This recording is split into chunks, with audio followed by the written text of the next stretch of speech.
എല്ലാ ജില്ലയിലും ആഴ്ചയിൽ 5 ദിവസവും ഡ്രൈവിംഗ് ടെസ്റ്റ് നടത്താൻ മോട്ടോർ വാഹന വകുപ്പിന്റെ തീരുമാനം. ഡ്രൈവിംഗ് ടെസ്റ്റിന് സ്ലോട്ട് കിട്ടുന്നില്ലെന്ന പരാതിയെ തുടർന്നാണ് നടപടി. ടെസ്റ്റ് സ്ലോട്ടുകളുടെ എണ്ണം 40-ൽ നിന്ന് 50ആയി ഉയർത്തി. ബുക്കിംഗ് തീയതി മുതൽ 30 ദിവസത്തിനുള്ളിൽ ടെസ്റ്റിനുള്ള സ്ലോട്ടുകൾ ലഭ്യമാക്കും. ഡ്രൈവിംഗ് ടെസ്റ്റിന് സ്ലോട്ട് കിട്ടുന്നില്ലെന്നും ടെസ്റ്റ് വൈകുന്നുവെന്നുമുള്ള പരാതി വ്യാപകമായതിനെ തുടർന്ന് എല്ലാ ജില്ലയിലും ആഴ്ചയിൽ 5 ദിവസവും ഡ്രൈവിംഗ് ടെസ്റ്റ് നടത്താൻ മോട്ടോർ വാഹന വകുപ്പ് തീരുമാനിച്ചു. നിലവിൽ 3 മുതൽ 5 വരെ ദിവസങ്ങളിലാണ് ടെസ്റ്റ് നടക്കുന്നത്. ടെസ്റ്റ് സ്ലോട്ടുകളുടെ എണ്ണം 40-ൽ നിന്ന് 50ആയും ഉയർത്തി.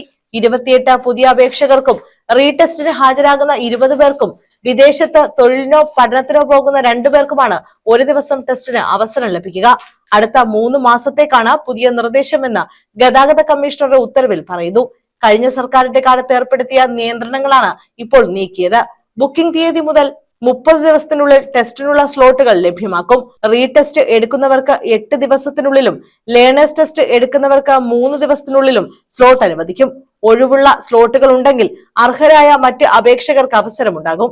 ഓൺലൈൻ പരീക്ഷാ സെന്ററുകളുടെ എണ്ണം വർദ്ധിപ്പിക്കുന്നതനുസരിച്ച് ലേണേഴ്സ് ലൈസൻസ് ടെസ്റ്റ് എഴുതുന്നവർക്ക് ഫേഷ്യൽ റെക്കഗ്നേഷൻ ബേസ്ഡ് ഒതന്റിക്കേഷൻ സംവിധാനവും നടപ്പാക്കും. പരീക്ഷയ്ക്ക് മുമ്പും പരീക്ഷ നടക്കുന്നതിനിടയിലും മുഖം തിരിച്ചറിയൽ പരിശോധനയും ഉണ്ടാകും. News bureau, Karunagappally.